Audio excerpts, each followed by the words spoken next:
अवशिष्यते। ओम शांति शांति शांति। विचार चल रहा है। तो यहाँ पर बतलाया है कि लक्षणा 3 प्रकार की लक्षणा होती है, यत लक्षणा, अजत लक्षणा और जैताजैत। तो तत्समस्यादि जो महावाक्य में जैताजैत है, भागत्याग लक्षणा का ही निरूपण किया गया। भागत्याग लक्षणा के द्वारा एक की प्राप्ति होती है, ना तो जैत लक्षणा के द्वारा एक की प्राप्ति होती है, न अजैत के द्वारा। तो इस प्रकार से यहाँ पर वर्णन किया। आगे कहते हैं यहाँ पर पूर्व पक्षी कहता, प्रश्न करता, शंका करता है, ननु गामानया इत्यादि वाक्येषु लक्षणावृत्त्या बिनापि वाक्यार्थबोधो दृश्यते। पूर्व पक्षी पूछ रहा है, गामानया, गाम ले आइए, है ना, गाम यानी गो, द्वितीया का एक वचन है, गाय को ले आइए, किसी से बोला, आना है, आज्ञा दी, है ना। लोट लकार का है, लकार, लोट लकार का मध्यम पुरुष का एक वचन। तो गाम आना है, तो गाम को ले आइए, गाय को ले आइए, इस प्रकार से बोला किसी ने। बड़े ने छोटे को बोला। तो इत्यादि वाक्येषु लक्षणावृत्त्या बिना भी, लक्षणावृत्ति के बिना भी वाक्य के अर्थ का बोध देखा जाता है। तो गाम एक पद है और आना एक पद है, तो उसने देख लिया कि गाम को अमुक व्यक्ति मेरे से इसको वो है क्या कर रहा है, गाम आना इस वाक्य के द्वारा मेरे गाय लाने के लिए बोल रहा है। तो इस प्रकार शक्ति वृत्ति के द्वारा ही उसको शब्द का बोध हो गया, और बोध होकर के शक्ति वृत्ति से, अविद्या वृत्ति से, शक्ति वृत्ति से, तो गाय को ले आता है व्यक्ति, और ले आता है इस वाक्य के द्वारा। जो सुन रहा है दूसरा व्यक्ति सुन रहा है, जो छोटा बालक है, वो भी उस गाम आना इस वाक्य को सुन करके और पुरुष की प्रवृत्ति को देख करके वो भी समझ जाता है, ये अमुक शब्द इस वस्तु का वाचक है, अमुक शब्द अविद्या वृत्ति इस वस्तु को बतला रही है ना। तो शक्ति वृत्ति से सीधा ही ज्ञान हो रहा है वहां पर, लक्षण वृत्ति की जरूरत नहीं है। शक्ति वृत्ति के द्वारा, अविद्या वृत्ति के द्वारा सीधा ही ज्ञान हो जाता है। तो ज्ञान हो जाने के पश्चात उस प्रकार की क्रिया वो कर देता है। तो कहते हैं उसी जिस प्रकार से यहाँ पर गाम आना इत्यादि वाक्यों में लक्षण वृत्ति के बिना भी संबंध के द्वारा, संसर्ग संबंध के द्वारा, सामीप्य अथवा संसर्ग के द्वारा बिना वाक्य, लक्षण वृत्ति के बिना वाक्य के अर्थ का बोध देखा जाता है। तद्वत्र अत्रापि किम न स्यात्, उसी प्रकार यहाँ पर भी, कहाँ पर, तत्मस्यादि महावाक्यों में भी उसी प्रकार ब्रह्म लक्षणा के वाक्य के अर्थ का बोध हो जाना चाहिए, स्वीकार कर लेना चाहिए। इति आशंका को लेकर कहते हैं यहाँ पर, संसर्गो वा विशिष्टो वा वाक्यार्थो नात्र सम्मतः,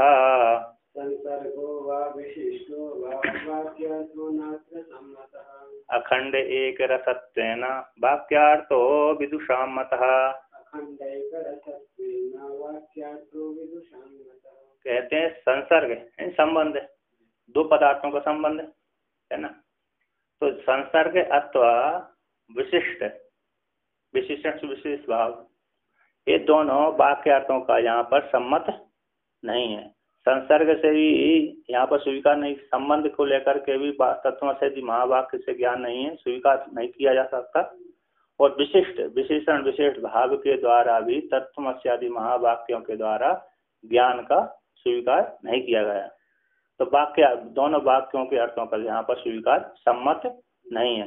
संसर्ग संबंध को लेकर के और विशेषण विशेष भाव के संबंध को लेकर के तत्वमस्यादि जो महावाक्य हैं, उन वाक्यों को, उन वाक्यों के जो अर्थ हैं, उन वाक्यों के अर्थों को यहाँ पर सम्मत यानी स्वीकार नहीं किया गया।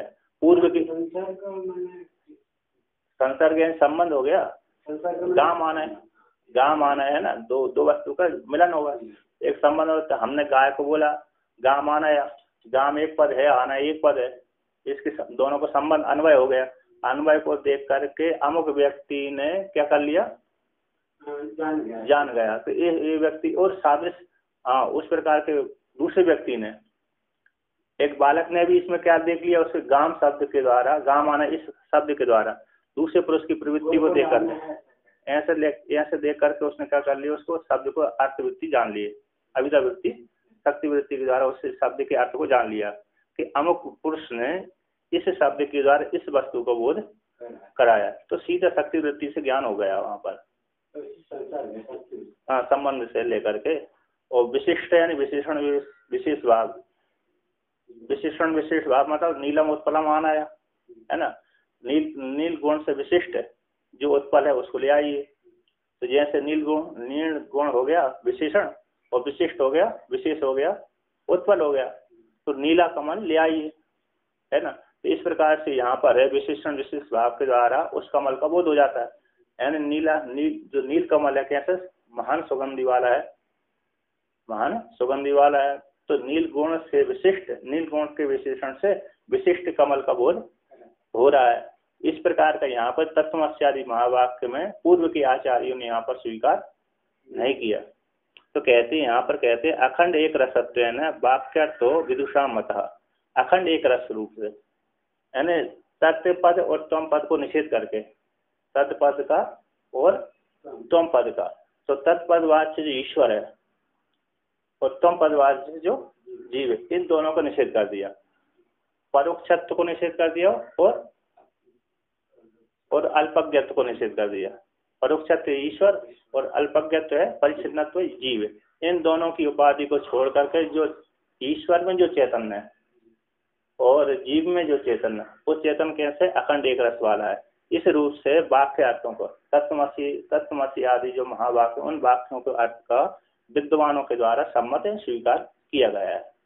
तो टीकाकार यहाँ पर कहते हैं, तो कहते लोके गामानय इत्यादौ पद ही स्मारिता नाम अखांचादिमताम गवादि पदार्थानाम अन्वयो वाक्यर्थेन वाक्य अर्थत्वेन अंगीकृता।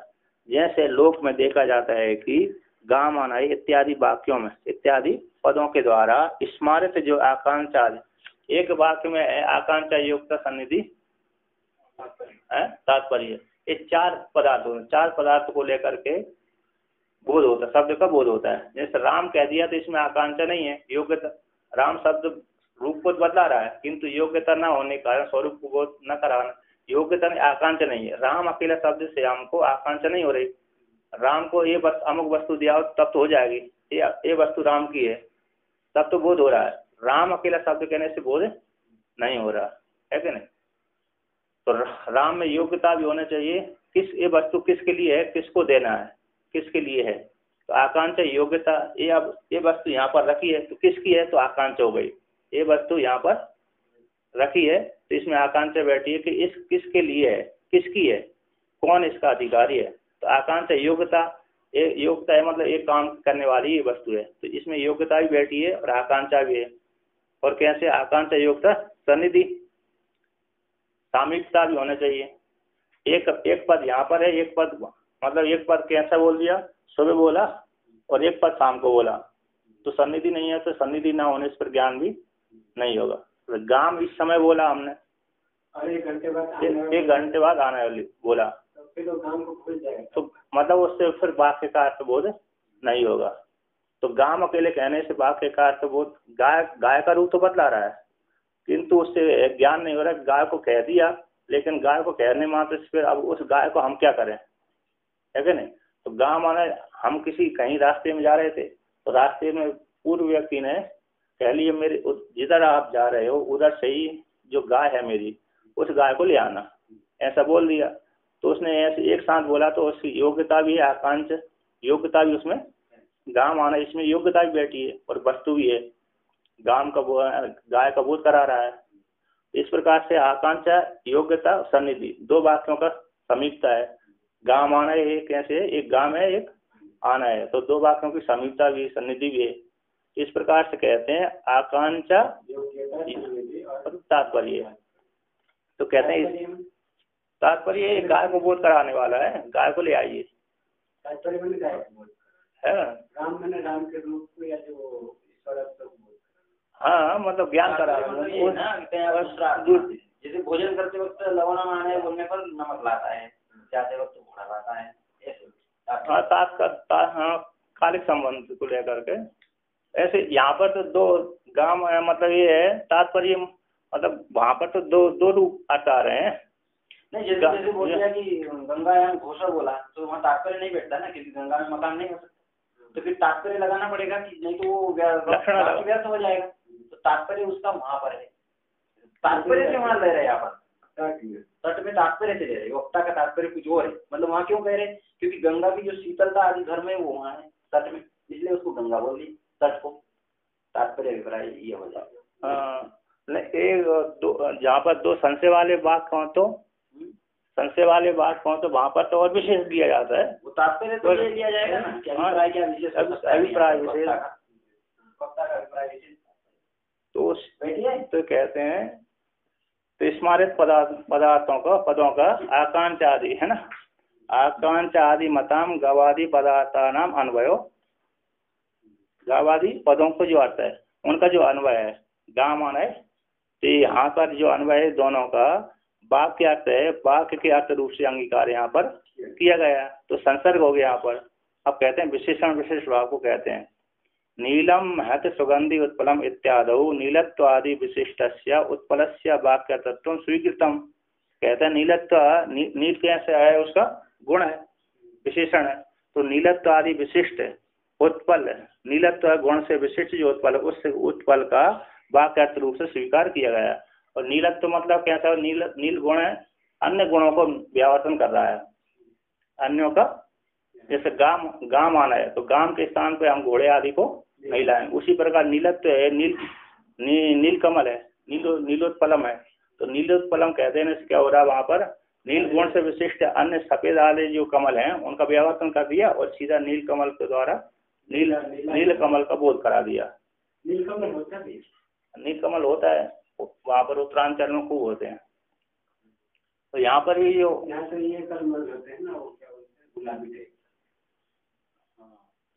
उत्तरांचल में तो देखे हैं मैंने, वो तो होते ब्रह्म कमल होते हैं, एक नील कमल होते हैं, पानी में नहीं थल में ही होते हैं, वो तो ब्रह्म कमल नहीं दोनों प्रकार के होते हैं वहाँ पर, 3 प्रकार के कमल होते हैं जमीन पर, श्वेत कमल भी होते हैं, श्वेत कमल, एक ब्रह्म कमल होता है पीला पीला रंग का, एक नील कमल होता है थोड़ा नीलिमा रहती है वहाँ पर, छोटा रहता है, और एक और ऐसे ही रहता है, 2-3 कमल वहाँ पर मैंने देखे।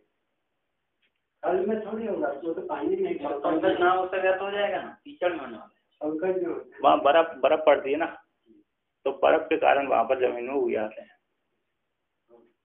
और यहाँ पर भी उगते हैं नदी में, तालाब में जहाँ कीचड़ रहती है वहाँ पर, तो दंदल आदि रहती है, और वहाँ पर कैसे हो जाते हैं, वहाँ पर क्योंकि बर्फ पड़ती है, बर्फ जैसी गल जाती है तो सीधा गर्मी में मतलब सीलन के कारण जल्दी उग जाते हैं, और जैसे तेज धूप हुई मतलब ज़्यादा गर्मी पड़ने लगी तो नष्ट हो जाते हैं। तो कहते हैं नीलम महत सुगंधि उत्पलम, जो महान सुगंधि वाला वो नील कमल है, इत्यादि जो वाक्य में कैसा है, महान सुगंधि वाला जो नील कमल है उस कमल को ले आइए, तो नील जो उसका गुण है, विशेषण है, उस विशेषण के द्वारा अन्यों का व्यावर्तन कर रहा है, यानी सफेद जो गुण होगा, पीला जो गुण होगा उसका व्यावर्तन करके सीधा कैस को नील कमल को ही बोध करा रहा है। तो इत्यादि कहते हैं, इत्यादि में नीलत्व आदि विशिष्ट जो उत्पल है उस उत्पल का वाक्य अर्थ यहाँ पर स्वीकार होता है। तो कहते हैं विशिष्ट के द्वारा, संसर्ग के द्वारा और विशिष्ट विशेषण विशिष्ट भाव के द्वारा जो वाक्य अर्थ का बोध होता है, जिस प्रकार से लोक में होता है, उसी प्रकार से यहाँ पर कहाँ पर तत्वमसि आदि जो महावाक्य हैं, 4 महावाक्यों, उन वाक्यों में ये अर्थ स्वीकार, विशेषण विशिष्ट भाव और संसर्ग भाव, इनको स्वीकार नहीं किया गया। तो कहते हैं न एवं अत्र महावाक्येषु संसर्ग विशिष्टयोर अन्य तरस्य वाक्यार्थम वाक्य अर्थत्वम अभ्युपगम्यते। कहते हैं इस प्रकार से, एवं इस प्रकार से अत्र यहाँ पर महावाक्यों में संसर्ग अथवा विशेषण विशिष्ट भाव है, विशिष्ट, इन दोनों में से एक का भी वाक्य अर्थ रूप से स्वीकार नहीं किया गया, नहीं करते, किंतु अखंड एक रसत्वेन स्वागतादि भेद शून्य वस्तु मात्रेण वाक्यार्थो विद्वद्भिर अभ्युपेयते अतो लक्षण आश्रणीय इत्यर्थ। कहते हैं किंतु यहाँ पर कैसे किया गया, अखंड एक रसत्वेन, अखंड एक रस मतलब तत्व का शोधन करके, और चैतन्य मात्र जो स्वरूप है, चैतन्य मात्र स्वरूप को एक करके, दोनों का जो चेतन स्वरूप कैसा है, एक ही है। जीव का जो स्वरूप है और ब्रह्म का जो अथवा ब्रह्म रूप जो ईश्वर है उसका स्वरूप दोनों एक ही है। तो इस प्रकार से अखंड एक रस है, एक रस रूप से, और स्वगत आदि भेद शून्य। स्वगत सजातीय विजातीय भेद, जैसे स्वगत हो गया हमारे शरीर है, पूरा शरीर है, एक पिंड हो गया, उसमें हाथ पैर कैसे हो गए, स्वगत आदि भेद से रहित हो गए। पूरा पिंड तो एक ही है, किंतु ये हाथ बोल दिया तो अलग हो गया, पैर बोल दिया तो अलग है। ये स्वगत हो गए, वो सजाती हो गए। तो मनुष्यों से दूसरे मनुष्य, दूसरी जाति वाले है कि नहीं, जैसे मनुष्य है एक मनुष्यत्व हो गए, तो ब्राह्मणत्व जाति, क्षत्रियत्व जाति और वैश्यत्व जाति, ये वर्ण से अलग हो गए। है तो मनुष्यत्व, किंतु दूसरी जाति वाले हो गए, पशु से अलग हो गए, पशु से भी अलग हो गए। मानी पशु से तो विजाति हो गए, प्रजाति होने से मानव पशु हो जाएंगे। तो विजाति से पशु और मनुष्य से जो मनुष्य से मनुष्य हो जाएंगे। प्राणी जाति हाँ, बदलनी पड़ेगी आपको। नहीं, हाँ सजाती है तो हो गए मनुष्य, ब्राह्मण क्षत्रिय वैश्य, ये सजाती हो मनुष्यत्व है, लेकिन सजाती मनुष्य होने से दूसरी जाति होने कारण भिन्न हो गए। और विजाति हो गए मनुष्य से इतर, पत्थर है, पेड़ है, पौधे आदि है, जानवर है। इन तीनों भेदों से जो शून्य है, भेद से शून्य वस्तु मात्र रूप से जो वाक्य अर्थ यहाँ पर विद्वानों के द्वारा स्वीकार किया गया करते हैं। तो इसलिए लक्षणा आश्रनीय इत्यर्थ, इसलिए लक्षणाकाश से किया जाता है, भाग त्याग लक्षणाकाश से यहाँ पर किया जाता है, करते हैं।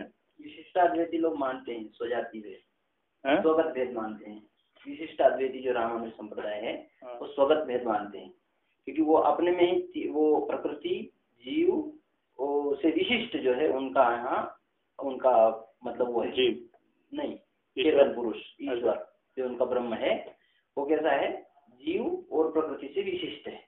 इसलिए वो क्या है, सजाति भेद नहीं है, स्वगत भेद है। विजाति भेद तो है ही नहीं और सजाति भेद भी नहीं है, स्वगत भेद है, उसके अंग है।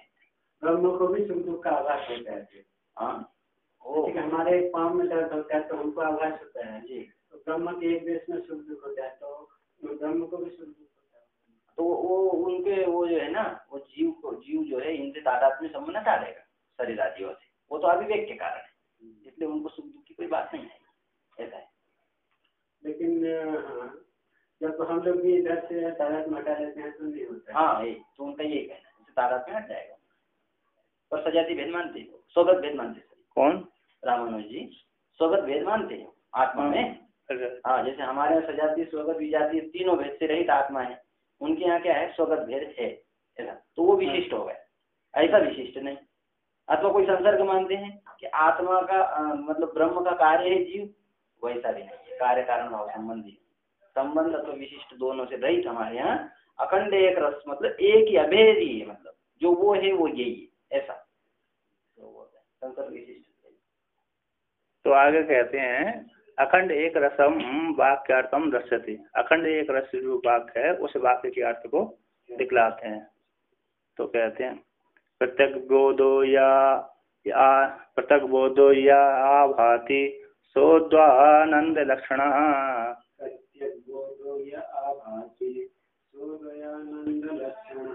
अद्वयानंद रूपश्च प्रत्यक बोधैक लक्षणमः। कहते हैं प्रत्यक बोध या आभाति, प्रत्यक बोध त्वम पदार्थ से शोधन है, कूटस्थ स्वरूप है। प्रत्येक आत्मा जो हमारी है चिदाभास को निराकाश कर दिया, निराकरण कर दिया, चिदाभास को हमने हटा दिया। चिदाभास जब हट गया तो क्या बचा, चिदाभास जो जीव था वो उसका खंडन कर दिया, हटा दिया, सीधा कूटस्थ बचा। तो कहते हैं प्रत्येक बोध जो कूटस्थ आत्मा है। और आभाति मतलब आंग उपसर्ग पूर्वक भाति, असमन्तात भाति थी आभाति, स्वतः का असमन्तात भाति प्रकाश स्वरूप है और चारों ओर से प्रकाशित होता है। ऐसा जो प्रत्येक बोध है तो कहते हैं सा अद्वय आनंद लक्षण, यही प्रत्येक बोध कैसा है, अद्वय आनंद लक्षण रूप जो ब्रह्म रूप ईश्वर है, वही कैसा है, ब्रह्म रूप ईश्वर है। कहते हैं जो प्रत्यक्ष बोध है, जो भाषित हो रहा है, अपने आप में भाषित हो रहा है, सारी इंद्रियों को प्रकाशित कर रहा है, सारे जगत को प्रकाशित करने वाला जो कूटस्थ आत्मा है, जिसमें चिदाभास जीव को निराकरण कर दिया, वो जो कूटस्थ शेष बचा, वह कूटस्थ शेष परमात्मा ही सो अद्वैत आनंद लक्षण स्वरूप वाला ब्रह्म है। तो कहते हैं सब है कूटस्थ कैसे है, अद्वैत आनंद लक्षण वाला ब्रह्म है। इस प्रकार से यहाँ पर अन्वय किया, अभेद अन्वय। अब कहते हैं अब ब्रह्म को जीव में कूटस्थ स्वरूप जो जीव है उसमें अन्वय करते हैं। तो कहते हैं अद्वैत आनंद रूपस्य, जो अद्वैत आनंद रूप जो परब्रह्म परमात्मा है, ब्रह्म है, यानी तत्पद शोधित, तत्पद के द्वारा शोधित जो ब्रह्म है, निर्गुण ब्रह्म है। ईश्वर का भी बात कर दिया, ईश्वर का बात करके क्या बचा, सीधा ब्रह्म बचा। माया में अरे माया रूप उपाधि में ईश्वर पड़ता है, माया रूप उपाधि को स्वीकार करके ईश्वर संज्ञा होती है, और अविद्या रूप उपाधि को स्वीकार करके जीव संज्ञा होती है। तो जीव का जो चिदाभास था उसका निराकरण कर दिया, हटा दिया, निश्चित कर दिया, तो कूटस्थ बचा। और ईश्वर का जो चिदाभास था उसको हटा दिया तो सीधा ब्रह्म बचा। तो कहते हैं यहाँ कूटस्थ और ब्रह्म को एक ही करके बदलाते हैं। तो कूटस्थ कहते हैं जो कूटस्थ था वो जो पृथक वो स्वरूप कूटस्थ है। त्रिषु धामसु यद भोग्यम भोक्ता भोगस्य यद भवेत् तेभ्यो विलक्षण साक्षी चिन्ह मात्रो हम सदा सेवा। तो यहाँ पर जो कूटस्थ शब्द का बोध कराया, ये कूटस्थ ही यहाँ पर क्या है, जो सत्यम ज्ञानम अनंतम ब्रह्म है, तो वो ब्रह्म स्वरूप है। तैत्तिरीय उपनिषद की श्रुति में जिससे ब्रह्म का वर्णन किया है, सत्यम ज्ञानम अनंतम ब्रह्म है, तो उसी कह रहे हैं यहाँ पर जो प्रत्यक्ष बोध स्वरूप जो कूटस्थ है वही कूटस्थ क्या से है, ब्रह्म है। और कहते हैं यहाँ पर जीव रूप कूटस्थ लेकर के ब्रह्म रूप ईश्वर में अंतर्भावित कर दिया। अब यहाँ पर कहते हैं ब्रह्म रूप जो ईश्वर है उसको जीव रूप कूटस्थ में अंतर्भावित करते हैं। कहते हैं अद्वैत आनंद रूपस्य, अद्वैत आनंद जो रूप है ईश्वर है, कूटस्थ रूप मतलब ब्रह्म स्वरूप जो ईश्वर है, ईश्वर का उपाधि का बात कर दिया तो कौन हो गया, ब्रह्म हो गया, ब्रह्म हो गया। ईश्वर रूप उपाधि को बात कर दी ब्रह्म बन जाता है। तो ऐसा जो अद्वैत आनंद स्वरूप जो ब्रह्म है वह प्रत्येक बोध एक लक्षण, प्रत्येक बोध स्वरूप एक जो कूटस्थ आत्मा ही है। तो कहते पहली पर्याय में तो बोध करा है कि जो कूटस्थ है वो ब्रह्म है, और दूसरे पर्याय में कहते हैं जो ब्रह्म है वही कूटस्थ है। कूटस्थ ब्रह्म जो एक ही है, कूटस्थ है। देखो जीव जो अंतःकरण रूप उपाधि में पड़ता है, मतलब चिदाभास रूप जीव है, उसका जो पृथ्वी में पड़ता है उसकी संज्ञा कूटस्थ हो जाती है। जीव की जो उपाधि पड़ती है, यहाँ पर जीव की जो उपाधि अविद्या में अवच्छिन्न जो जीव है, जीव उपाधि पड़ी, जीव संज्ञा हुई, तो जीव का जो मुख्य स्वरूप है उसको कूटस्थ संज्ञा है, और ईश्वर का जो मुख्य स्वरूप है ब्रह्म है। माया में जो आभास पड़ता है, दोनों का अलग अलग, जीव का मुख्य स्वरूप कूटस्थ है और ब्रह्म ईश्वर का मुख्य स्वरूप ब्रह्म है। तो यहाँ पर भेद करके फिर दोनों का अभेद करते हैं, फिर वो ब्रह्म और कूटस्थ में एक अभेद ही है। तो बोलते हैं यहाँ पर है आगे के श्लोक में आएगा कि जो कूटस्थ अलग है ब्रह्म अलग है। तो पंचदशिकार कहते हैं नाम को लेकर के भेद है, बाकी भेद नहीं, दोनों एक ही है।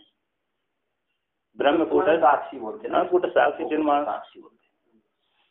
दोनों का भेद कैसे, एक ही नाम को लेकर के भेद है, कूटस्थ को और ब्रह्म को नाम को लेकर के भेद है, बाकी भेद नहीं है। तो जो हमारा जो चिदाभास पड़ता है जीव में, अविद्या में जो आभास पड़ता है उसकी संज्ञा हो जाती है कूटस्थ है। जो माया में आभास पड़ता है उसकी संज्ञा ब्रह्म होती है। तो कहते हैं यहाँ पर प्रत्येक बोध स्वरूप जो कूटस्थ है वही प्रत्येक बोध स्वरूप जो कूटस्थ वही कौन हो गया, सा अद्वैत आनंद लक्षण ब्रह्म हो गया।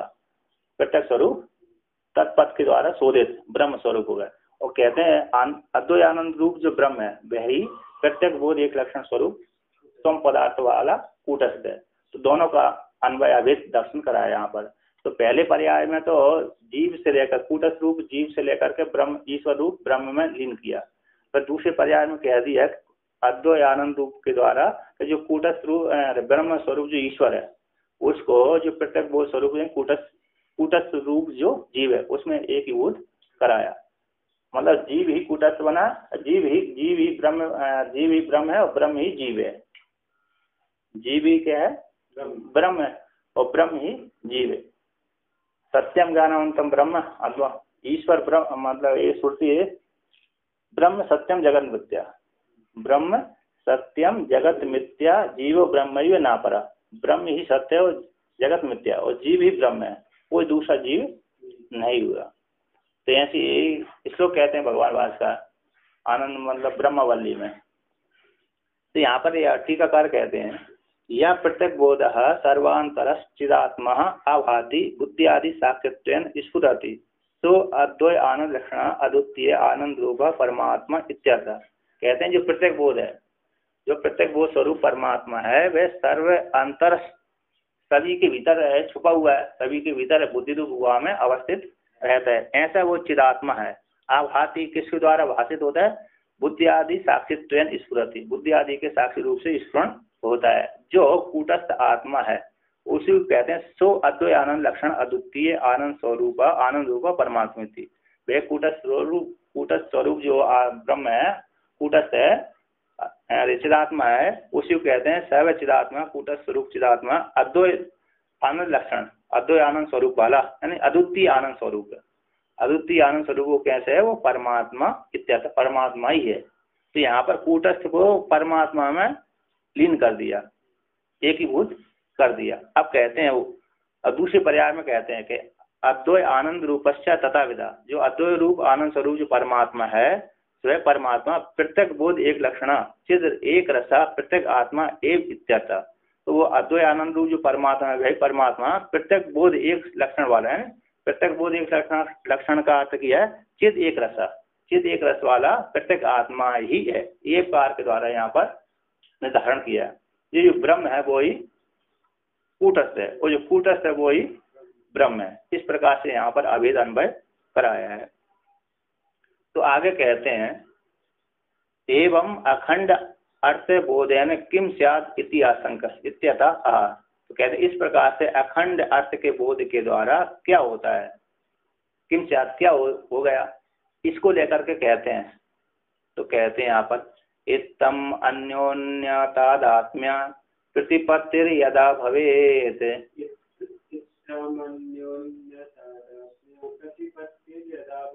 अब्रह्मत्वं त्वमर्थस्य व्यावर्तेत तदैव हि। कहते हैं इस प्रकार से अखंड एक रस रूप बोध के द्वारा अन्योन्य तादात्म्य प्रतिपत्ति यदा भवेत्, एक दूसरे का अन्योन्य परस्पर का अध्यास, तादात्म्य अध्यास, जीव का ईश्वर के साथ और ईश्वर का जीव के साथ, कूटस्थ का ब्रह्म के साथ और ब्रह्म का कूटस्थ के साथ जो अन्योन्य तादात्म्य प्रतिपत्ति ज्ञान होता है, यदा जिस काल में हो जाए, जिस काल में जब हो, जिस जीव को हो जाएगा। ईश्वर को तो है, ईश्वर को तो जीव के साथ तादात्म्य संबंध उसका है, तादात्म्य बोध है कि मैं मेरा ही स्वरूप है, मेरे से भिन्न कोई दूसरा नहीं है। किंतु जब जीव रूप कूटस्थ को जब हो जाएगा, जीव रूप को, उसी काल में उसकी एकीभूत, मतलब उसी काल में उसका अज्ञान नष्ट हो जाएगा। ईश्वर को तो अज्ञान नहीं है, ईश्वर को अज्ञान न होने के कारण वो तो सभी को अपना स्वरूप ही जानता है, अपने से भिन्न किसी जीव को, किसी जीव नाम की कोई वस्तु दूसरा है ऐसा नहीं मानता। किंतु जीव ही अपने को दूसरा मानता है। क्यों मानता है? क्योंकि उसको अपना स्वरूप का बोध नहीं हुआ। यदि स्वरूप का बोध हो जाए तो फिर अपने से दूसरा नहीं मानता। तो कहते हैं इस प्रकार से अन्योन्य तादात्म्य की प्रतिपत्ति जिस काल में होती है, विशेषकर से किसको होगी? जीव को होगी। ईश्वर को तो है ही है, ईश्वर को तो प्रतिपत्ति विशेष है ही, किंतु जीव को जब हो जाएगी, तो जीव को जब हो जाती, जिस काल में हो जाती, तो कहते हैं यहाँ पर उसका अर्थ क्या है? अब्रह्मत्वम त्वमर्थस्य व्यावर्तेत। तो जो त्वमर्थ का जो अब्रह्मत्व है, अपने को कैसा मानता? परिच्छिन्न मानता था। जो परिच्छिन्नत्व जो धर्म था, वो परिच्छिन्नत्व धर्म अब्रह्मत्व धर्म था, उसका उसी काल में निवृत्त हो जाता है। तदा ही जिस काल में उसी काल में क्या हो जाता है? उस जीव का अब्रह्मत्व धर्म, परिच्छिन्नत्व, अल्पज्ञत्व आदि जो धर्म है उसके उसी काल में निवृत्त हो जाते हैं। तो उसी प्रकार से आगे कहते हैं तुम तस्य च परोक्षम यदेवं किम ततः शृणु पूर्ण। पूर्णानंद एक रूपेण प्रत्यक बोधो वा तिष्ठते। तदर्थस्य पारोक्षं यत्येवं किं ततः शृणु पूर्णानन्दैकरूपेण प्रत्यग्बोधो वा तिष्ठते।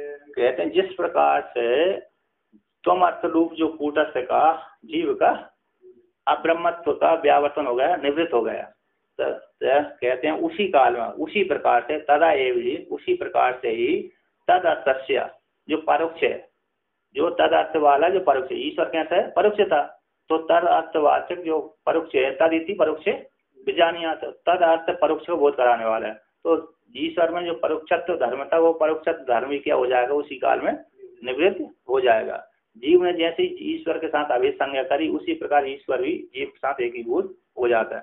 हरि व्यापक सर्वत्र समान ईशावास्यमिदं सर्वम, तो इसके द्वारा व्याप्त है संपूर्ण जगत। जब ईश्वर के द्वारा संपूर्ण जगत व्याप्त है तो मैं भी उस ईश्वर से भिन्न नहीं रहा। इस प्रकार से जी ईश्वर का जो परोक्षत्व धर्म था वो परोक्षत्व धर्म कैसा हो जाता उसी काल में निवृत्त हो जाता है। तो कहते हैं तदा नहीं, वहाँ तो भिन्न है, किंतु आत्मा आत्मा से तो पैदा नहीं होती। आत्मा तो भ्रांति के द्वारा हमको अलग सी दिख रही है कि मैं अलग हूँ, ईश्वर का अंश हूँ। ईश्वर अंश जीव अविनाशी, भ्रांति के द्वारा अज्ञान के द्वारा ईश्वर का अंश मानते हैं हम, पारमार्थिक रूप से तो नहीं है।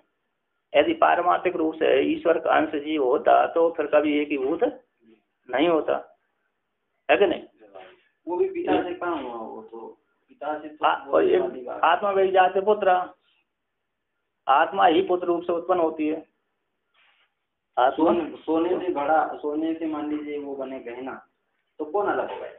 वो तो खाली दिखने भर के लिए हम सोच रहे अलग अलग वस्तु तो थोड़ी नहीं। वो पंचभूत वो थे, पंचभूत ही है, पंचभूत से पंचभूत बना, क्या भिन्न का है? भिन्न हमारे सोचने में है, उपाधि के लिए झड़ जाएगी तो एक ही है। नहीं, पारमार्थिक रूप से भिन्न होता तो एक ही भूत नहीं होता। यदि पारमार्थिक रूप से एक नहीं है तो फिर उपाधि के द्वारा भिन्न भिन्न अज्ञान के कारण वहां पैदा हुआ है, तो अज्ञान की निवृत्ति भाई हटी उसी काल में एक ही भूत हुआ। दोनों के लक्षण समान है ना, पिता की और पुत्र के देखा जाए बहुत सारे लक्षण समान, अनुभूति उनके अंदर आत्मा की समान, बाहर से भेद है, ऐसा रूप का भेद है। तो कहते हैं तदा एवं उसी काल में ही तद अर्थस्य च परोक्षम, उस काल में क्या हो जाएगा, तदर्थ वाला जो तदर्थ का बोध कराने वाला वाक्य था वो जो परोक्षत्व धर्म बैठा हुआ था ईश्वर में, उसी काल में निवृत्त व्यावर्तित है, निवृत्त हो जाती है, हो जाएगा, हो जाता है। तो कहते हैं इस प्रकार से त्वम पद के द्वारा जो लक्षित हो जाता है और तत्पद के द्वारा लक्षित दोनों एक की प्राप्ति हो जाती है। किसके द्वारा? प्रत्येक बोधो या भाति सो द्वानंद लक्षण अद्वैनंद रूपस्य प्रत्येक बोध एक लक्षण, इस सूत्र के द्वारा, इस श्लोक के द्वारा। तो अब आगे कहते हैं पूर्व पक्षी यहाँ पर पूछते हैं यदि एवं किम तथा, इससे क्या हो गया, अखंड एक रस का बोध हो गया तो उससे क्या हो गया, उससे क्या हो गया आपका। तो कहते हैं सिद्धांत कहता है तथा सुनो, तो सुनो उससे क्या होता है, अखंड एक रस के बोध से क्या होता है, तो श्रवण करो। तो कहते हैं पूर्णानंद एक रूपेण प्रत्येक बोधो अवतिष्ठते, तो पूर्णानंद एक रूप के द्वारा प्रत्येक बोध रूप से अवस्थित वो जीव, जो जिसने जीव माना था वो कूटस्थ रूप से अवस्थित रहता है, फिर उसकी जीव संज्ञा उसी काल में उसकी निवृत्त हो जाती है, नष्ट हो जाता है, फिर अपने को कभी जीव नहीं मानता। हाँ, कभी कभी प्रारब्ध के भोग होने के कारण अपने को जीव मान सकता है लेकिन उपाधि को लेकर के, लेकिन वो कुछ काल के लिए है, कुछ काल के लिए विहार करने के लिए तो जीव मान लेता है, किंतु अपने स्वरूप में स्वयं भी वो जीव नहीं मानता। दूसरे लोग तो उसको आरोपण कर देते हैं, किंतु स्वयं अपने को जीव कभी भी नहीं मानता। वो कहता है कि मैं कूटस्थ ही हूँ, कूटस्थ पर ब्रह्म परमात्मा ही हूँ, कूटस्थ में भिन्न नहीं हूँ। तो इस प्रकार से पूर्णानंद एक रूप के द्वारा प्रत्येक रूप से, प्रत्येक बोध स्वरूप से वहां पर जीव जो कूटस्थ से अवस्थित रहता है, उसके जीवित संज्ञा नष्ट हो जाती है, उच्चतावाद रूप की संज्ञा भी नष्ट हो जाती है। तो इस प्रकार टीकाकार यहाँ पर कहते हैं त्वम अर्थस्य प्रत्येक आत्मनो अब्रह्मत्वं भ्रांति सिद्ध अब्रह्म रूपता तदर्थस्य ब्रह्मणस्य परोक्षम परोक्ष ज्ञान एक विषयत्वं च निवर्तते। तो कहते हैं तुम अर्थ का, तुम अर्थवाचक जो है ना, तुम अर्थ का कौन सा है, प्रत्येक आत्मनो, प्रत्येगात्म तुम अर्थ वाला जो प्रत्येगात्मा है उस आत्मा का जो अब्रह्मत्व था, मैं ब्रह्म नहीं हूँ जीव हूँ, इस प्रकार भ्रांति सिद्धा, भ्रांति के द्वारा सिद्ध था। और अब्रह्म रूपता, जो अब्रह्म रूपता उसकी थी, उसी प्रकार से तदर्थस्य, तदर्थ वाला जो ब्रह्म है, ब्रह्म रूप ईश्वर है, वह ईश्वर का जो परोक्ष ज्ञान था, परोक्ष ईश्वर हमसे हमेशा कैसा रहता है, परोक्ष रहता है, दिखता ही नहीं। ऐसा परोक्ष ज्ञान एक विषयत्व है, परोक्ष एक ज्ञान का विषय जो परोक्षत्व धर्म था उस भ्रांति के द्वारा कल्पित था। वो भी क्या करता, वो दोनों उस अखंड एक रस का बोध हो जाने से कैसे हो जाते हैं, नहीं बताते, निवृत्त हो जाते हैं। तुम पद के द्वारा क्या हो जाता है, परिच्छिन्नत्व की निवृत्ति हो जाती है, और तत्पर के द्वारा परोक्ष धर्म की निवृत्ति हो जाती है। दोनों एक रूप से एक ही स्वरूप रूप से अवस्थित रहते हैं। तो कहते हैं पूर्व पक्ष यहाँ पर पूछता है तत्व किम इति, उससे क्या होगा, तो ऐसा पूछने पर कहते हैं यदि एवं, इस प्रकार से यदि आप पूछते हैं तो कहते हैं उत्तर कहते हैं सुनो। तो पूर्णानंद एक बोध से, पूर्ण आनंद एक रूप हो जाने से प्रत्येक बोध से वहां पर जीव अवस्थित रहता है, कूट स्वरूप से अवस्थित रहता है। इस प्रकार से यहाँ पर एक ही भूत है, क्या हो गया, एक ही भूत है, एक ही भूत का स्वरूप बदलाया, मतलब ज्ञान का स्वरूप बदलाया। इस प्रकार से तत्व पद के द्वारा शोधित हो जाने पर पूर्णानंद रूप से जीव अवस्थित रहता है, कूटस्थ रूप से अवस्थित रहता है। फिर उसको कभी भी अज्ञान है, अब वहां से एक बार ज्ञान हो गया तो फिर अपने स्वरूप से कभी भी च्युत नहीं होगा। अब ज्ञान नहीं हुआ तो प्रयास करेगा, और ज्ञान हो गया तो फिर प्रयास करने की जरूरत नहीं रहेगी। प्रयास करते करते फिर वो अपने वासना विषय से फिर वो कभी नीचे गिर सकता है। नहीं, एक बार ज्ञान हो गया दोबारा के यदि वासना भी जागृत हो गई, ज्ञान नहीं हुआ तो दोबारा के नीचे गिर सकता है। ज्ञान योगारूढ़ हो गया, योग में आरूढ़ माने कि वो ब्रह्म तत्व को जानने के लिए बहुत कोशिश कर रहा है, कोशिश करते करते वो बाद में उसकी विषयाशक्ति बढ़ गई, तो फिर विषयाशक्त होकर के फिर धनाधिक का अर्जन करने लगेगा, तो फिर वो च्युत हो सकता है। वो फिर अरे वो योग भ्रष्ट बोलते हैं। ये व्यक्ति पर जब हमने पहले तो ब्रह्म ज्ञान के लिए बहुत साधना करी, वही बीच में लास्ट में फिर हमारी कामना जागृत हो गई, तो इस ब्रह्म ज्ञान के लिए साधना करी, तो साधना के प्रभाव से हम लोक विशेष में जाएंगे, वहां पर फलों को भोग करके फिर ऐसे घरों में उत्पन्न होंगे जहाँ पर शीघ्र ही ज्ञान की प्राप्ति हमको हो जाएगी। दूसरे जन्म में हमको शीघ्रता प्राप्त हो जाएगी ज्ञान के लिए। ऐसे बामदेव आदि है, उनका प्रारब्ध क्षय है, प्रारब्ध भोगने था, तो घर में आदि उनको ज्ञान हो गया, कुछ लोग घर में ही ज्ञान हो गया, उनका प्रारब्ध बचा था। और दूसरे लोगों कुछ अन्य महात्माओं के ऋषियों के पूर्व जन्म में उन्होंने साधना अच्छी करी थी, पूर्व जन्म में अच्छी साधना करने के पश्चात फिर ये थोड़ी वासना बची थी, प्रारब्ध क्षय नहीं हो पाया था, तो इस जन्म में आते ही तुरंत उनको ज्ञान हो गया। जैसी वासना है प्रारब्ध समाप्त हुआ और वासना की निवृत्ति हो गई, पहले तो साधना करी थी और साधना के प्रभाव से इस जन्म में उन्होंने और साधना कर ली, तो उससे उनका शीघ्रता हो जाती है, तो शीघ्र ज्ञान की प्राप्ति हो जाती है। लास्ट में जिसने साधना की ब्रह्म ज्ञान के लिए, तो ब्रह्म ज्ञान को करते करते लास्ट में क्या हो जाएगा, लास्ट वृत्ति नहीं बनी, तो लास्ट वृत्ति न बनते ही क्या बीच में कामना आ जाती है, तो बीच में कामना आ जाने से व्यक्ति लोक विशेष में जाएगा, लोक विशेष में जाएगा, लोक विशेष में जाकर पुनः इसी लोक में आएगा, फिर आते ही उसको तुरंत ही ज्ञान प्राप्त हो जाएगा, है कि नहीं। उसको कहते हैं योग भ्रष्ट है, योग भ्रष्ट हो भी जाए थे, तो ऐसे व्यक्ति को जल्दी ही शीघ्रता ही ज्ञान हो जाता है। तो यहाँ पर कहते हैं ननु समय बलेन सम्यक परोक्ष अनुभव साधन आगम इति आगम लक्षणम। पूर्व पक्षी यहाँ पर कहते हैं कि समय बल के द्वारा, समय के अनुसार कैसा हो जाता है, सम्यक परोक्ष अनुभव ज्ञान साधन आगम, मतलब समय के द्वारा ऐसे विद्या कारण पर स्थिति, हमने विद्या पढ़ा, विद्यार्जन की, तो विद्यार्जन करने के पश्चात अभी तो एक काल में फलीभूत नहीं हुई, एक बार इस अध्ययन करते हुए प्राप्त हुआ, एक काल विचार करते हुए प्राप्त हुआ, एक बार पढ़ाते वक्त पाठन के द्वारा क्या हो गया, हमको अब प्राप्त हो गया, और एक काल के द्वारा प्राप्त हो जाता है। किसी काल में फिर विद्या कालन पक्षती, तो काल के द्वारा पक जाती है। उसी प्रकार यहाँ पर है आगम का लक्षण है जो समय बल के द्वारा सम्यक परोक्ष, जो सम्यक रूप से परोक्ष ज्ञान है, सम्यक सम्यक रूप से जो परोक्ष अनुभव है, अपरोक्ष साधन है ना, तो साधन आगम जो ज्ञान है, लक्षण है, तो जो हमारा हमने परोक्ष ज्ञान किया वो परोक्ष ज्ञान काल के द्वारा पक जाएगा। काल के द्वारा क्या हो जाएगा? पक जाएगा, काल में ज्ञान हो जाएगा। इस ज्ञान में अभी एक साथ निध्यास परोक्ष ज्ञान हुआ, उसी को तुरंत ही निध्यासन कर लिया, तो अपरोक्ष ज्ञान अनुभूति करने की जरूरत नहीं है। एक बार हमने परोक्ष श्रवण कर लिया, श्रवण करने के पश्चात क्या कर लिया, फिर काल में अपने आप क्या हो जाएगा? अपरोक्ष अनुभूति हो जाएगी। एक ही उसी काल में निध्यासन करने की जरूरत नहीं है। इस प्रकार से यहाँ पर पूर्व पक्षी प्रश्न करता है, तो कहते इति आगम लक्षण, आगम का लक्षण है, आगम ने के जो ज्ञान होता है वो काल के द्वारा हो जाता है, प्राप्त हो जाता है। सम्यक परोक्ष ज्ञान है, अनुभव का साधन है, ऐसा परोक्ष ज्ञान अनुभव का साधन है, वो काल के द्वारा पक जाएगा। काल के द्वारा जैसे अभी वर्तमान में फल लगा, वर्तमान काल में आम में फल लगा, तो 1-2 महीने के पश्चात क्या हो जाएगा? वो पक जाएगा, तो काल के द्वारा पक गया। उसी प्रकार काल के द्वारा, समय के द्वारा क्या हो जाएगा? हमारी विद्या पक जाएगी, जो परोक्ष ज्ञान था अपरोक्ष ज्ञान में बदल जाएगा। इसी निध्यासन करने की, अखंड एक रस करने की जरूरत, तत्व पदार्थ की शोधन करने की जरूरत नहीं है, अखंड एक रस की आवश्यकता नहीं है। इस प्रकार से कहते हैं अतो वाक्य से अपरोक्ष ज्ञान जनकत्वम कथम उच्यते इति आशंका। तो कहते हैं यहाँ पर वाक्य का तो अखंड एक रस से वाक्य के द्वारा कैसे अपरोक्ष ज्ञान कराता है? अखंड जो तत्व महावाक्य हैं, चारों महावाक्य हैं, वो कैसे हैं?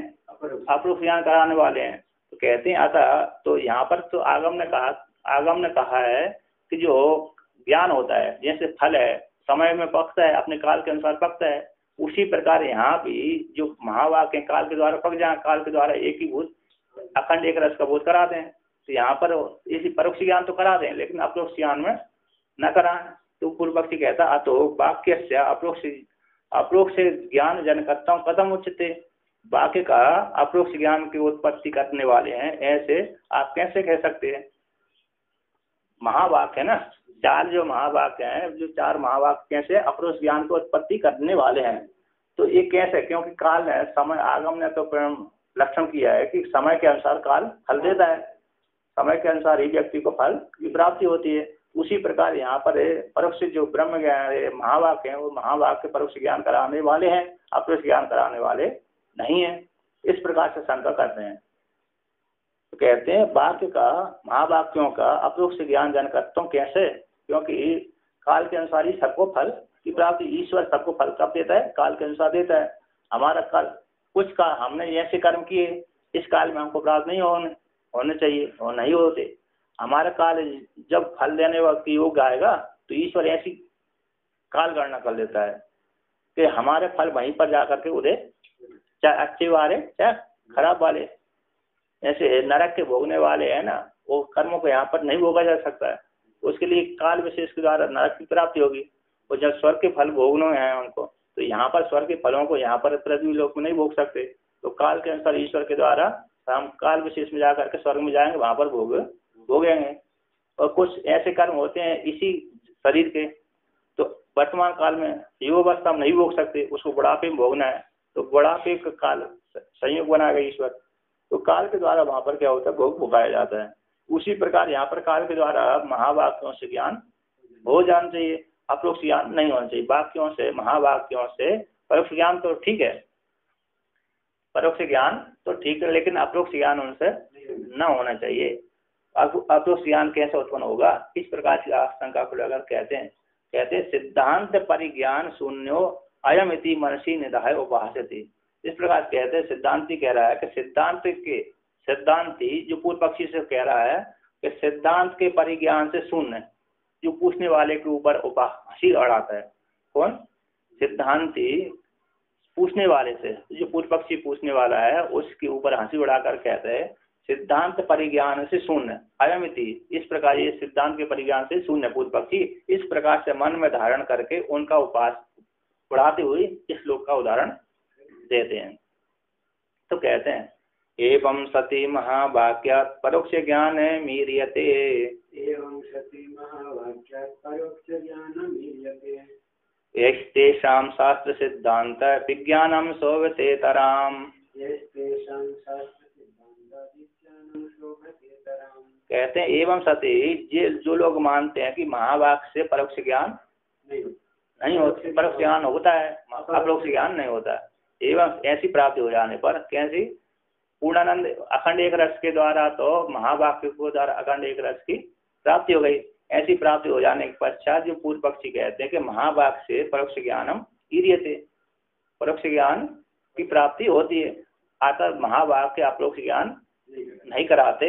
ऐसी प्राप्ति महावाक्य से परोक्ष ज्ञान ही होता है। इस प्रकार से जिनके द्वारा ऐसा मत है, जो लोग ऐसा जानते हैं, जो पूर्व पक्षी ऐसा जानते हैं कि महावाक्य से परोक्ष ज्ञान ही होता है, तो इसलिए ऐसा अपरोक्ष ज्ञान और अपरोक्ष ज्ञान काल के द्वारा हो जाएगा, तो महावाक्यों से सिर्फ परोक्ष ज्ञान ही होता है। इस प्रकार से जिनके द्वारा ऐसा जाना जाता है, कहते हैं तेसाम, उन वादियों का शास्त्र सिद्धांत विज्ञानम सोक्ते तराम, उनका शास्त्र सिद्धांत कैसा? अच्छा, सबसे अच्छा है। उनका जो वादी मानते हैं कि परोक्ष महावाक्यों से परोक्ष ज्ञान होता है, तो ऐसा जो मानने वाले हैं उनका जो शास्त्र सिद्धांत है, शास्त्र सिद्धांत रूप ज्ञान है, वह कैसा है? शोभते तराम, मतलब अत्यंत शोभनीय है। उनका जो विज्ञान है बहुत, उनकी बुद्धि कैसी? अत्यंत शोभनीय है, उपहार मतलब अच्छी है।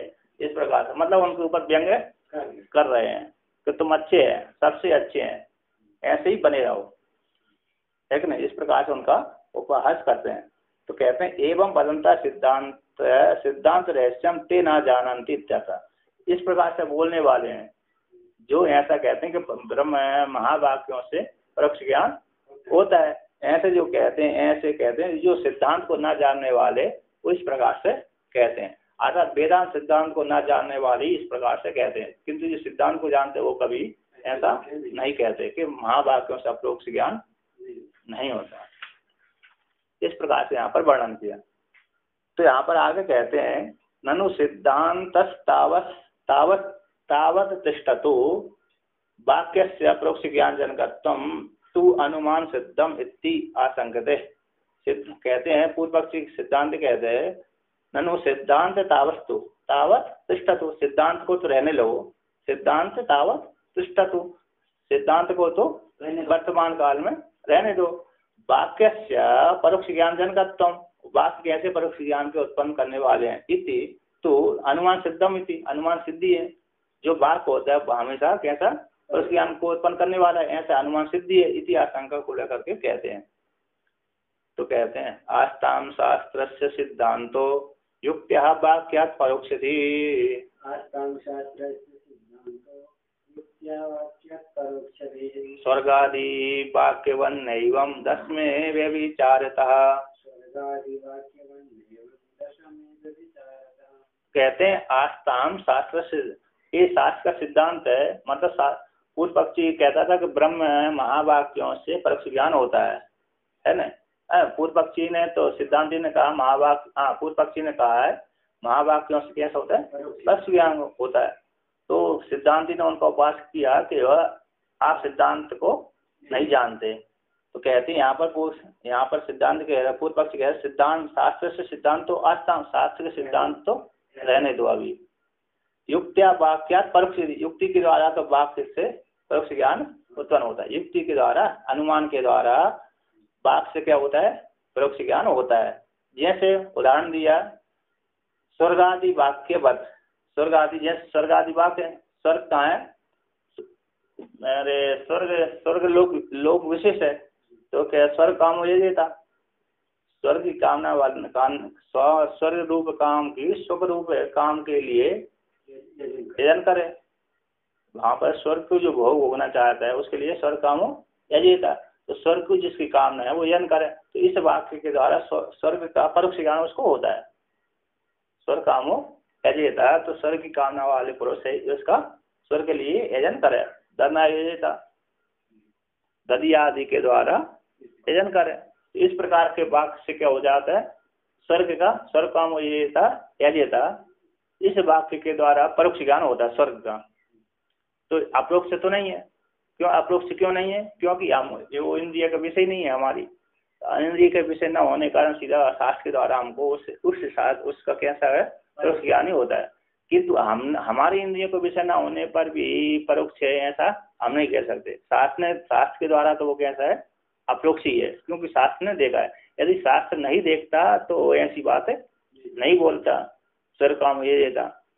यदि शास्त्र नहीं देखता तो स्वर काम ये देते ऐसा वाक्य नहीं बोलता। शास्त्र ने देखा है, शास्त्र के द्वारा प्रत्यक्ष है, किंतु हम लोगों के द्वारा प्रत्यक्ष नहीं है, क्योंकि हमारी इंद्रिय का विषय वो नहीं बनता।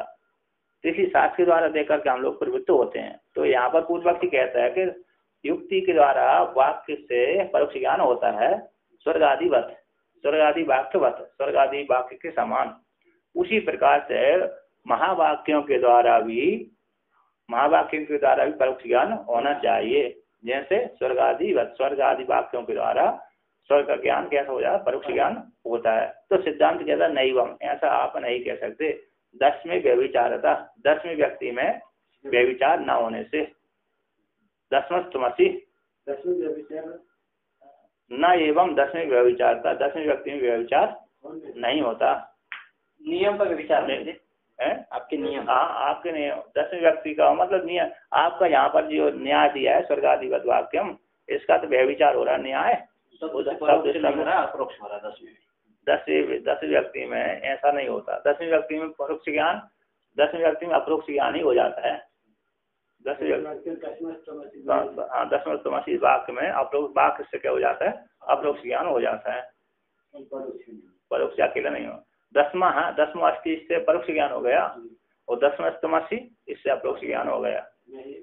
मैं ही 10वां व्यक्ति हूँ, 10वां अस्थि इससे कह देने से परोक्ष ज्ञान हो रहा है, और 10मस्तमसि इससे कहने से अप्रोक्ष ज्ञान हो गया। इसलिए स्वर्ग आदि वाक्य के समान ऐसा 10वें व्यक्ति में ऐसा नहीं होता है कि नहीं। स्वर्ग आदि वाक्य में परोक्ष ज्ञान है ही है, किंतु 10वें व्यक्ति में ऐसा, उसमें तो 10मस्तमसि वाक्य से अप्रोक्ष ज्ञान होता है। तो न्याय घटाते यहाँ पर विमतम वाक्यम परोक्ष ज्ञान जनकम भवितुम अर्हति वाक्यत्व स्वर्गादि प्रतिपादक वाक्यवत। विवाद का विषय भूत जो वाक्य है, विवाद का विमतम विवाद का विषय भूत वाक्य, वो वाक्य कैसे परोक्ष ज्ञान जनकत्व, परोक्ष ज्ञान को उत्पन्न करने वाला है। भवितुम अर्हति होने के योग्य। वाक्य कैसे पूर्व पक्षी न्याय करता अनुमान करते हैं, परोक्ष जो वाक्य है विवाद का विषय वाक्य है, परोक्ष ज्ञान को उत्पन्न करने वाला है। भवितुम अर्हति, परोक्ष ज्ञान को उत्पत्ति करने के योग्य है, भवितुम होने के योग्य है। क्यों? वाक्य होने से। वाक्य है परोक्ष ज्ञान को उत्पत्ति करने वाले होते हैं, वाक्य होने से। वाक्य कैसे है? परोक्ष ज्ञान को उत्पन्न करने वाले हैं, वाक्य होने से। स्वर्ग आदि वाक्यवत, स्वर्ग आदि प्रतिपादक वाक्यवत, स्वर्ग आदि को प्रतिपादन करने वाले वाक्य जैसे परोक्ष ज्ञान को उत्पन्न करने वाले होते हैं, अपरोक्ष ज्ञान को कराने वाले नहीं होते। उसी प्रकार स्वर्ग आदि वाक्य भी वाक्य है, इसलिए वाक्य होने से वाक्य भी तत्वमसि आदि महावाक्य भी परोक्ष ज्ञान के उत्पन्न करने वाले हैं, अपरोक्ष ज्ञान को उत्पन्न करने वाले नहीं है। इस प्रकार से इति अनुमान है परोक्ष ज्ञान जनकत्वम सिद्धम, इस प्रकार से परोक्ष ज्ञान सिद्धि है, वाक्य से परोक्ष ज्ञान होता है, ऐसा स्वतः सिद्धि है। तो इस प्रकार से ऐसा प्राप्त हो जाने पर सिद्धांत कहता है अनेकांतिको अयम हेतु इति पर्यत। एकांतिक हेतु आपने पूर्व पक्षी जो हेतु दिया है स्वर्गाधिपत, ऐसे जो स्वर्गाधिपत है जो हेतु दिया है वो हेतु कैसे अनेकांतिक हेतु, एकांतिक हेतु नहीं है। अनेकांतिक हेतु में व्यभिचार हो रहा है कि नहीं? निश्चित निगमन हेतु नहीं है, व्यभिचार हो रहा है। तो कहते हैं नैवम, परिहार करते हैं 10मस्तमसि इति वाक्यत्वे सति अपरोक्ष ज्ञान जनकत्वस्य उपलम्भात् इति भाव। 10मस्तमसि, 10वें तुम्हें है, 10वें व्यक्ति तुम ही हो। इति वाक्य, इस वाक्य में तो कहते हैं वाक्यत्वे सति, इस वाक्य में वाक्यत्वे सति अपरोक्ष ज्ञान जनकत्वस्य उपलम्भात्, वाक्य होने पर 10मस्तमसि इस वाक्य में वाक्य होने पर, वाक्य की प्राप्ति होने पर अपरोक्ष ज्ञान जनकत्वस्य, अपरोक्ष ज्ञान के जनक है। वाक्य अपरोक्ष होने पर भी वाक्यम अपरोक्ष ज्ञान जनकत्वम 10मस्तमसिवत, है ना। वाक्य कैसे हैं? अपरोक्ष ज्ञान के उत्पन्न करने वाले हैं। वाक्यम अपरोक्ष ज्ञान जनकत्वम भवितुम अर्हति 10मसि दशमस्तमस्ति तुमसी वत। तो वाक्य हमेशा अपरोक्ष ज्ञान कराता है, नहीं, दोनों महावाक्य अपरोक्ष ज्ञान कराते हैं, कुछ वाक्य परोक्ष ज्ञान भी कराते हैं। व्यवस्थित विकल्प है, जहाँ पदार्थ अपरोक्ष होता है अपरोक्ष कराते हैं। घट सामने तो घट का अपरोक्ष करा दिया, घट है उस कमरे में तो परोक्ष ज्ञान हो गया, वो घट को देख लिया तो अपरोक्ष हो गया। तो महावाक्य से अपरोक्ष होता है, और अन्य जो वेदांत वाक्य हैं वो परोक्ष ज्ञान बताते हैं,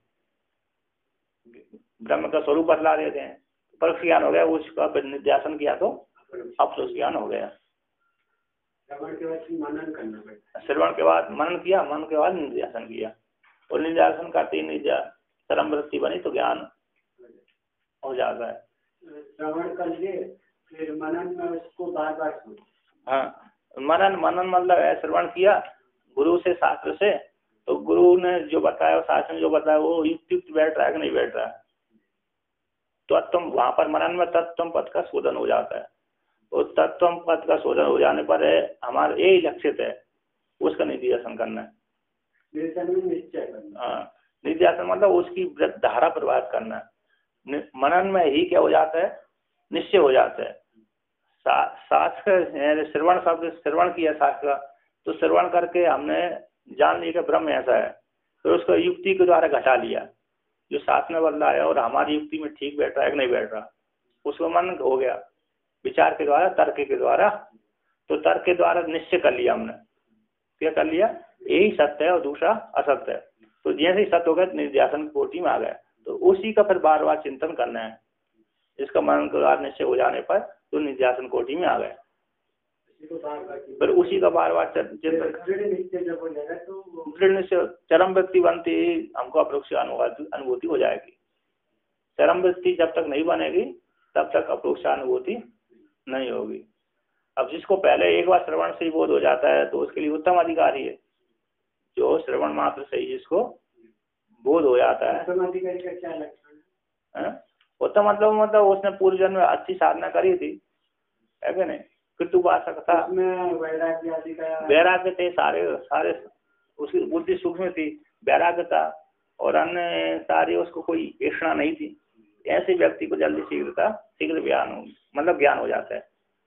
उसका लक्षण उत्तम अधिकारी है, उत्तम सहजावस्था, मध्यम ध्यान धारणा, कनिष्ठ सिद्धात्मा समाधा, है कि नहीं, सहजावस्था में रहता है ऐसा व्यक्ति है शास्त्र के अनुसार। और दूसरा लक्षण होगा कार्यान्वयन में उसको ज्ञान हो जाएगा। अगर उत्तम अधिकारी तो ज्ञान हो ही जाएगा, अगर नहीं है उत्तम तो ज्ञान नहीं होगा। मध्यम को स्मरण कर नहीं, उत्तम जैसे उत्तम अधिकारी ये थे श्वेत केतु रहे, श्वेत केतु से भी ज्यादा उत्तम अधिकारी कौन रहा, अरे नचिकेता ने एक बार श्रवण करते उसको ज्ञान हुआ। श्वेत केतु तो अरे 9 बार पर्याय में उसको ज्ञान हुआ, 9 बार तत्वमसी महावाक्य का उपदेश किया तब ज्ञान हुआ। किंतु नचिकेता को एक बार अस्ति एव उपलब्धव्या, इस भाग के द्वारा ही उसको ज्ञान हो गया। ओमिति तो हम गणना में ओमिति बताऊं, ओम जैसे ही बोला उनको ज्ञान हो गया। कटवल्ली में जैसे ओम ऐसे ही बोला, ओम के द्वारा ही ओम और अस्ति उपलब्धव्या, इस सूत्र के द्वारा, इस श्रुति के द्वारा उनको क्या हो गया, ज्ञान। तो उत्तम अधिकारी है कहता है कि नहीं। कठोपनिषद तो बहुत बड़ी बोली है उनके लिए, पता नहीं है, कठोपनिषद में तो बहुत प्रवचन है उनका। यमराज का प्रवचन तो है, लेकिन ओम इति ऐसा कह दिया और अस्ति उपलब्धव्या, इसके द्वारा ही ज्ञान उनको हो गया। फिर बाद में उनको फिर व्याख्यान किया अलग। तो मध्यम इंद्र विरोचन, इंद्र मध्यम अधिकारी के यहाँ से इंद्र है, इंद्र है। इसके पश्चात नारद जी आते लास्ट के भूम वाले, वहां पर तीनों अधिकारी का वर्णन किया। छांदोग्योपनिषद में श्वेत केतु उत्तम अधिकारी है, और दूसरे पर्याय में वो आते कौन, नारद जी इंद्र आता है, इंद्र ही आता है। दूसरे पर्याय में इंद्र आते मध्यम अधिकारी, और तीसरे पर्याय में कौन आते, नारद जी आते हैं। और कम है। निम्न अधिकारी। हाँ, उत्तम, मध्यम निम्न और निम्न, तो 3 अधिकारी हो गए। निम्न अधिकारी मैंने कि जिसको बहुत उपासना करना पड़ता है। नहीं, कई प्रकार से उपासना तो उन्होंने की है, देर में थोड़ी समझ में आती है। देर में थोड़ा ज्यादा विस्तृत, उनको ज्यादा विस्तार से बतलाया जाता है। उत्तम अधिकारी को संक्षेप से बतलाया जाता है, मध्यम अधिकारी को थोड़ा विस्तार से बतलाया जाता है, और अधम और निम्न अधिकारी को और ज्यादा विस्तार से बतलाया जाता है। उत्तम अधिकारी को सिर्फ नाम के द्वारा ब्रह्म जीव ब्रह्म की एकता सिद्ध कर देते हैं, ज्ञान हो जाता है। और मध्यम अधिकारी को थोड़े पर्याय के द्वारा, अध्यारोप अपवाद के द्वारा बतलाते हैं, और वो निम्न अधिकारी को और ज्यादा विस्तार करना पड़ती है। जो साधन चतुष्टय संपन्न हो जाता है ना, साधन चतुष्टय जिसका पूरा हो जाता है वो उत्तम अधिकारी होता है। हाँ, और उत्तम अधिकारी संपन्न हो गया तो उत्तम अधिकारी, और जो जो चाहिए वो सब उसने पूरा प्राप्त कर लिया, तुरंत बोध होगा। तो शब्द श्रवण मात्र से ज्यादा कुछ करने की जरूरत नहीं, मन निर्यासन करने की आवश्यकता नहीं, श्रवण निर्यासन करना पड़ेगा। वो जो उसके अंदर जो है विपरीत भावना बैठी है, और जो वो भावना बैठी है क्या बोलते हैं, असम भावना, विपरीत भावना। तो असम भावना की निवृत्ति मनन से होगी, विपरीत भावना की निवृत्ति निध्यासन से होगी। जैसे कि एक कलात्मक स्वामी थे, उसका बुद्धि बहुत सूक्ष्म था और विचार भी बहुत करता है, तो उसको परोक्षी ज्ञान तो हो गया। परोक्ष ज्ञान तो सभी को हो जाती है। वो बोलता था कि सबको पूछता रहता था कि अपरोक्ष ज्ञान होता भी है या नहीं, मेरे को तो अभी तक नहीं हो रहा। तो संशय है ना उनको, बोलते परोक्ष ज्ञान मेरे को इतना अच्छा लगता है, शांति आती है, तो वो अपरोक्ष ज्ञान जब होगा तब कितना अच्छा होगा। विपरीत भावना बैठी हुई है ना, वो कहाँ से इतनी जल्दी, मतलब इसके लिए बहुत योग्यता चाहिए ना।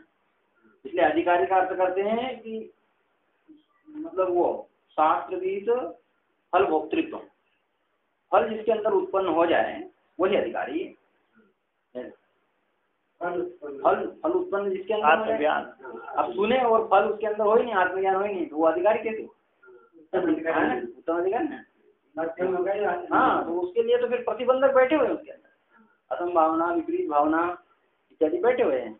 वो सब तो जो है फिर वो अधिकारी नहीं हुआ ना। जब निवृत्त होगा वो तभी, हाँ, वो निवृत्त करना पड़ेगी तब उत्तम अधिकारी होगा। फिर उत्तम अधिकारी तो सबको बनना ही पड़ती है लास्ट में जाकर के। ऐसे जिसमें अधम अधिकारी है, निम्न अधिकारी है, वो भी जाके प्रयत्न करेगा तो उत्तम अधिकारी की कोटि में ही चला जाएगा। हाँ, पहले अधम निम्न था, फिर मध्यम में पहुंचा, थोड़ी मध्यम में जाती उसकी ज्यादा विचार धारणा बढ़ने लगी, और मध्यम को पार कर दिया, कैसे हो जाती, उत्तम अधिकारी हो जाता है। उत्तम में जाकर शीघ्रता हो जाती है। जैसे पहले सविकल्प समाधि आती है, फिर निर्विकल्प समाधि आती है। पहले थोड़ी थोड़ी समाधि आती है, जड़ जैसी लग जाती है, फिर सविकल्प समाधि आती है, फिर निर्विकल्प समाधि पहुंच जाता है। ऐसे जागृत से स्वप्न में जाते, स्वप्न से सुषुप्ति में जाता है। उसी पर निम्न से मध्यम, मध्यम से उत्तम, उत्तम जाती ही बोध हो जाता है। बोध तो अरे निम्न से ही हो जाता है, लेकिन वो अपेक्षानुभूति नहीं होती। उत्तम का लक्षण ये भी हो सकता है कि गुरु जी जो बोलेंगे, मान लीजिए उनको क्या अभी बोल सकते हैं वो भी उसको पहले से पता चल सकता है। हाँ, और मध्यम का अर्थ ये हो सकता है कि जो बोले सब समझे, और मध्यम का मतलब ये भी हो सकता है कि जिसको बोलने पर भी ना समझ में आए। कटवली में भी दिया हो, कटवली में भी दिया, अरे बहुनाम में प्रथम, बहुनाम में मध्यम, किम स्वेद यमस्य कर्तव्यम यन्मया से करिष्ये, यन्मया से करिष्यति। बहुतों के मध्य में तो मैं उत्तम रहा, और बहुतों के मध्य में मध्यम रहा। बहुत से शिष्यों और पुत्रों के बीच में तो मैं उत्तम हूँ, और बहुत से पुत्र और शिष्यों के बीच में मध्यम रहा, निम्न नहीं रहा। निम्न कोटि में तो रहा ही नहीं, निम्न में रहा नहीं। जैसे कि हमारे जो श्रेष्ठ लोग जब होंगे तो हम लोग उनके मध्य में निम्न होंगे, और मध्यम लोग हमारे साइज के लोग रहेंगे, तो हम लोग उसमें भी मध्यम रहेंगे। और यदि हमारे से सब छोटे लोग रहेंगे, उनको कुछ भी नहीं पता है, तो हम उनके मध्य में उत्तम ऐसे उसमें क्या उत्तम चिंतित तो कुरियात, उत्तम चिंतित तो कुरियात, मध्यम प्रोक्त कारणी, मध्यम कैसे प्रोक्त कारणी, और अधमस्य आज्ञाचा, और अधम से है न करने पर। मतलब उत्तम तो चिंतन करती, अरे हमको सुबह उठना है, तो जैसे गुरु उठ गए, गुरु या तो पिताजी तो पूजा पाठ देव स्नान करने चले गए, तो स्नान करने से पानी या जल आदि की व्यवस्था कर दिया, पूजा करने के से पहले ही उनकी पूजा पाठ की सामग्री रख दी, ये उत्तम हो गया। उत्तम चिंतित तो कुरिया प्रोक्त कार्य तो मध्यमा, और जैसे देखा कि मैं उठ गया स्नान करने के लिए पानी गर्म कर दो तो कर दिया, निषेध नहीं किया तो मध्यम हो गया। और उससे और अधम हो गया, निम्न वाला हो गया, तो बोल तो दिया लेकिन घंटा तो घंटे बाद कर देगा। और आदम तो हो गया तो कहने पर भी नहीं करता। और क्या होता है कभी कभी तो गुरु जी पहले उठते हैं किस बात में उठते हैं, नहीं वो तो ऐसे भी होते हैं ना हो गई। अब गुरु जी डांटते रहते हैं एक बार गुरु और चेला कुटिया में सोए थे, गुरु जी ने बोला बेटा जाते कि जो है बाहर पानी वानी तो नहीं गिर रहा है, तो बोले गुरु जी पानी इच्छा तो थी नहीं। फिर थोड़ी देर बोला नहीं नहीं गिर रहा पानी। बोले तुमने उठ के गए नहीं, बिल्ली आई थी अभी अंदर ना, वो गीली नहीं थी, बोले वो सूखी थी, अगर होती पानी बाहर होता तो गीली होती। गुरुजी ने बोला ये तो सुनता ही नहीं है काम तो गुरुजी ने कहा कि काम कर, जो है ये बत्ती तो बुझा दे, अब सो रहे। गुरुजी आंखें बंद कर लीजिए ना, बत्ती की क्या है, वो तो बुझी हुई है बत्ती तो गुरुजी ने कहा कि ये चेला बहुत ही चालाक है, उनके एक काम कर दरवाजा तो लगा दे, अब सो रहे हैं तो गुरुजी दो काम तो मैंने कर दिया, अब एक काम आप ही कर दीजिए किया कुछ भी नहीं, सोए सोए सारा लेक्चर दे दिया। बोला 2 महीने कर दिए, एक आप ही कर दीजिए। बोला ऐसे ही हुआ, अलग अलग प्रकार के। तो आगे कहते हैं हमें किंच तम पदार्थ से जीवस्य अपरोक्षत्व अभाव प्रसंगात अपि न महावाक्यम परोक्ष ज्ञान जनकम इति अंगीकार्यम इत्या। तो कहते हैं तुम पदार्थ जीव, तुम पदवाच्य जीव है, उस जीव का अपरोक्षत्व अभाव प्रसंग, अपरोक्षत्व के अभाव का प्रसंग हो जाने से न महावाक्य परोक्ष ज्ञान जनकत्व। कैसे? तुम पदार्थ जीव है, उस जीव का अपरोक्षत्व, अपरोक्षत्व धर्म है, अप्रोक्ष है, अपरोक्षत्व के अभाव यानी परोक्षत्व हो गया है। अपरोक्षत्व अभाव क्या हो गया? परोक्षत्व। और परोक्षत्व अपरोक्षत्व के अभाव प्रसंग हो जाने से न महावाक्यम, जो महावाक्य है परोक्ष ज्ञान जनकम इति अंग, परोक्ष जो महावाक्य है वो परोक्ष ज्ञान के जनक नहीं है। इसी इति अंगीकारी कर्म, इस प्रकार से अंगीकार करके कहते हैं, सिद्धांति कहते हैं। हाँ, सिद्धांत यहाँ पर कहता है किंच त्वम पदार्थ जीव का अपरोक्षत्व के अभाव का प्रसंग हो जाने से, है नी? अपरोक्ष अभाव में परोक्ष, त्वम पदार्थ जीव का परोक्षत्व प्रसंग, अपरोक्ष अपरोक्ष का अभाव हो गया ना, परोक्ष ऐसा ही है ना? नहीं, गलती तो नहीं है इसमें, अपरोक्ष अभाव नहीं बनते क्या? पूर्व पक्ष हो सकता है क्या? पदार्थ जीव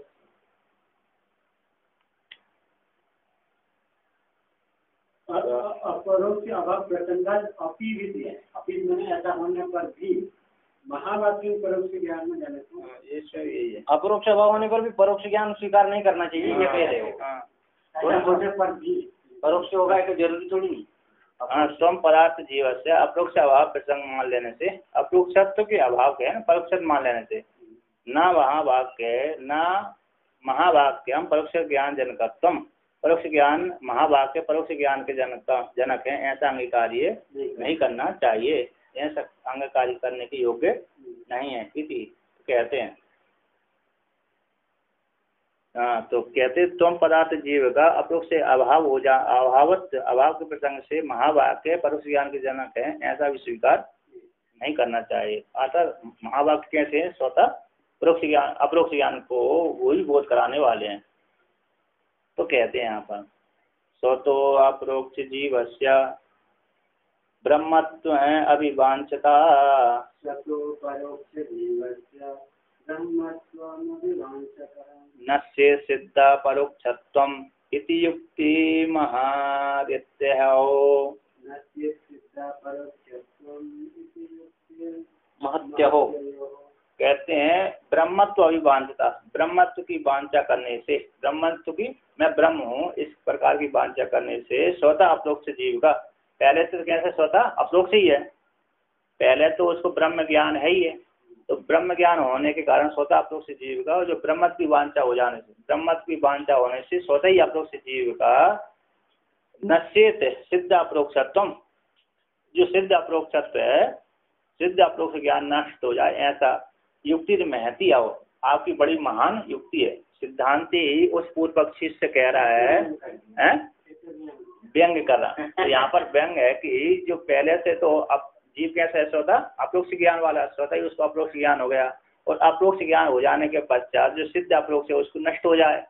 और ब्रह्म की फिर वांछा करे, फिर क्या करे बाद में, मैं ब्रह्म ज्ञानी हो जाऊं, पहले तो स्वतः सिद्ध हो गया, वो पहले तो उसको अपरोक्ष ज्ञान हो गया, अपरोक्ष ज्ञान हो जाने के पश्चात ब्रह्मत्व की वांछा से, ब्रह्म होने की इच्छा से, वो जो सिद्ध स्वतः अपरोक्ष ज्ञान है उसको नष्ट हो जाए, उसको पहले से सिद्ध जो ज्ञान था कैसा हो जाए, नष्ट हो जाए, इस युक्ति महती आओ, आपकी ये महान युक्ति है। इस प्रकार से पूर्व पक्षी के ऊपर कैसा दिया, व्यंग कर रहा है कि नहीं, तो क्या हो जाएगा, पहले से तो अपरोक्ष हो गया है, हाँ, फिर बाद में फिर ब्रह्म की वांछा करे, फिर जो स्वतः सिद्ध है उसको नष्ट कर दे, स्वतः सिद्ध है उसको नष्ट हो जाए और ब्रह्म की वांछा करे। इस प्रकार से जो आपने कैसे युक्ति लगाई, वो युक्ति कैसी है, महान है। तो इस प्रकार से यहाँ पर कहते हैं, वृद्धों का उदाहरण देते हैं, जो व्यक्ति ऐसे धन है किसी के पास 1000 रुपये, 1000 रुपये धन होने के पश्चात उस धन से बिजनेस करता है, और बिजनेस करता तो कभी कभी क्या होता है, उल्टे संगत में फंस जाने पर, उल्टी सीख लेने पर क्या हो जाता है, वो अपना मूल धन को भी नष्ट कर देता है। जैसे नौकरी, अभी वर्तमान काल में व्यक्ति नौकरी के लिए तलाश करते हैं कि नौकरी मिल जाए हमको, तो ऐसे लोगों के बीच में फंस जाते हैं, और उसको जो धन है स्वयं के पास में जो धन है वो ऐसे व्यक्ति को दे देते हैं, वो लेकर के भाग जाते हैं, तो उनकी नौकरी तो लगी नहीं, और स्वतः उनका धन भी चला गया। फिर बाद में जो करेंगे वो करेंगे, लेकिन पहले तो उनका सारा धन, मूल धन ही कैसे चला गया, नष्ट हो गया। तो कहते हैं यहाँ पर इष्टपत्ति की आशंका, इष्टपत्ति को लेकर के कहते हैं, इष्टपत्ति की आशंका को लेकर कहते हैं यहाँ पर, क्या कहते हैं कि जो आपकी सोच है, यदि ऐसी इष्ट है तो उसको लेकर कहते हैं, आपकी ऐसी इष्ट है तो हम वृद्धों की सम्मति को दिखला करके कहते हैं। तो कहते हैं वृद्धि मिष्टवतो मूलम अपि नष्ट मितीदृशम,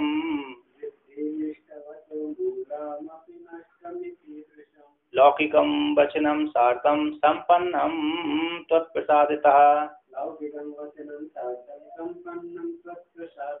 तो कहते हैं जो कोई भी वृद्धि की इच्छा करने वाला पुरुष है, वे अपने मूल धन को नष्ट कर दे, मूलम अपि, मूल जो धन है वो नष्टमिति दृष्टम, यदि नष्ट कर ले, बुरे लोगों की संगत में फंस करके, पहले तो उसने अपने धन को क्या किया, वृद्धि की इच्छा किया, और वृद्धि की इच्छा कर करके दूसरे को ब्याज से दे दिया, कैसे दे दिया, ब्याज से दे दिया, और जिसको दिया वो ब्याज देने वाला ने मना कर दिया, मैं नहीं दूंगा, है क्या नहीं।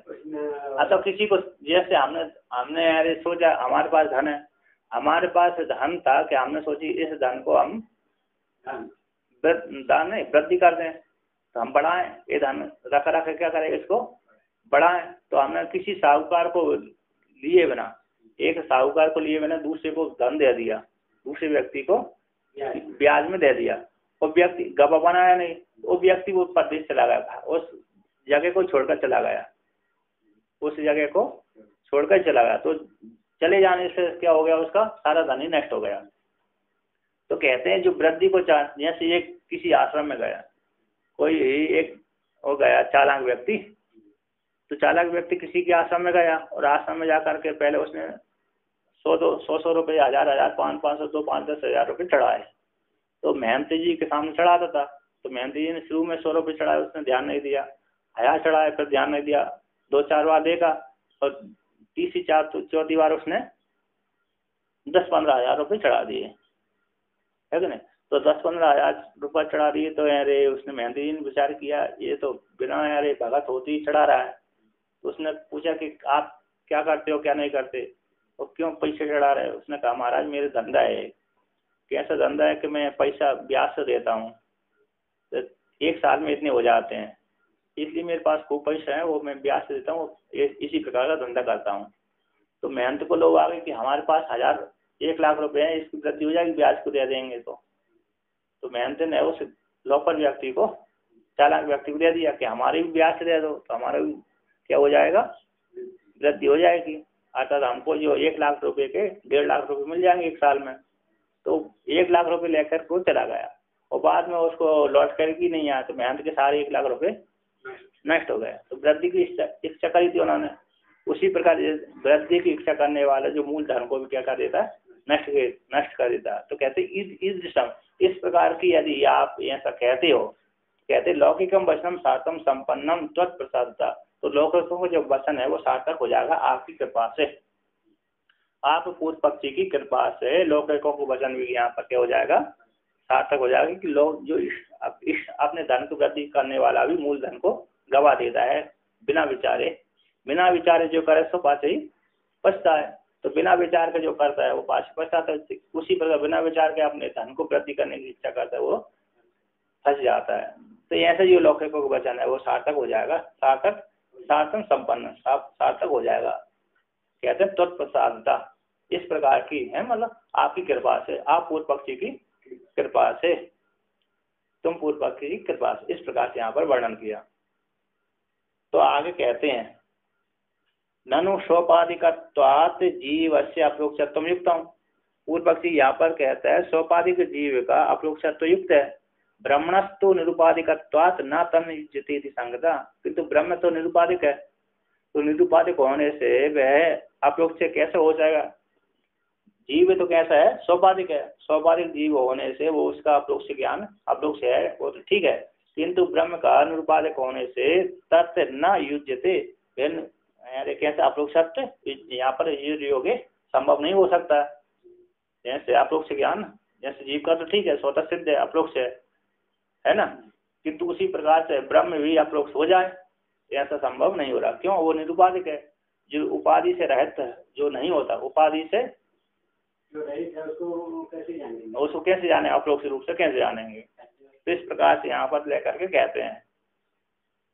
तो कहते हैं अंतःकरण संभिन्न बोधो जीवो परोक्षताम, अंतःकरण संभिन्न बोधो जीवो परोक्षताम, अर्हत्योपाधि सद्भावान न तो ब्रह्मानुपादितः।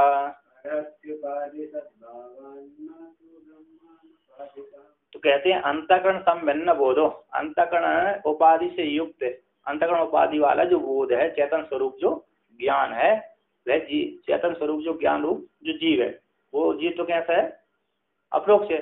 अंतःकरण उपाधि से संभिन्न, अंतःकरण उपाधि संभिन्न उपाधि, अंतःकरण उपाधि से युक्त, हाँ, अंतःकरण उपाधि से युक्त जो बोध रूप चेतन है, चेतन रूप जो जीव है वो कैसे है, अपरोक्ष है। अंतःकरण उपाधि में वृत्ति में प्रतिफलित ज्ञान है, चिदाभास ज्ञान हुआ, उसका साक्षी कूटस्थ है। तो ऐसा जो कूटस्थ स्वरूप आत्मा तो कैसा हो गया, अपरोक्ष है, अंतःकरण उपाधि से युक्त हो गया।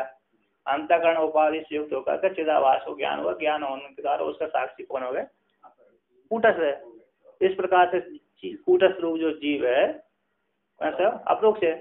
तो कहते हैं अंतःकरण संभिन्न, अंतःकरण उपाधि वाला जो बोध है, चेतन स्वरूप जो बोध रूप जो जीव है, वह जीव कैसा है, अप्रोक्षता, अप्रोक्ष वाला है, अप्रोक्ष होने की योग्य या तो अप्रोक्ष होने वाला है ना, अप्रोक्ष है, अप्रोक्षता अर्हति, अप्रोक्ष होने के योग्य है। किंतु कहते हैं उपाधि सद्भाव, क्यों होने के योग्य, अप्रोक्ष होने के योग्य है, क्योंकि उपाधि सद्भाव, उपाधि होने के कारण होने से, उपाधि होने से, उपाधि वाला होने से, तो किंतु कहते हैं ना तो ब्रह्म अनुपादिता, किंतु ब्रह्म उपाधि वाला होने से अप्रोक्ष होने के योग्य नहीं है।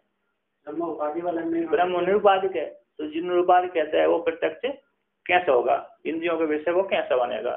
किंतु अंतःकरण उपाधि वाला जो जीव है वो तो स्वतः साक्षी है, वो इसलिए अप्रोक्ष हो जाए, ठीक है, किंतु वो यार उसमें उपाधि बैठी हुई है, किंतु ब्रह्म तो निरुपाधिक है, तो निरुपाधिक होने से वो इंद्रिय का विषय कैसे बनेगा? अपरोक्ष से कैसे होगा? इसलिए वो परोक्ष है। इस प्रकार से यहाँ पर शंका करते हैं, है कि नहीं?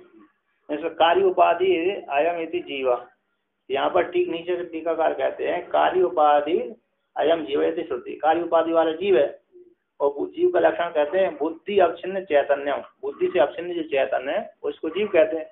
बुद्धि से अवच्छिन्न, बुद्धि वो भेद आता है, बुद्धि से अवच्छिन्न चैतन्य अथवा बुद्धि में पड़ा हुआ चिदाभास को जीव कहते हैं। बुद्धि से अवच्छिन्न चैतन्य को जीव कहते हैं, बुद्धि से उपहित चैतन्य को जीव कहते हैं, और चिदाभास बुद्धि में जो चिदाभास पड़ा हुआ है उसको जीव कहते हैं। पर्यायवाची है। ऐसे जीव तो कैसा हो गया? अपरोक्ष है।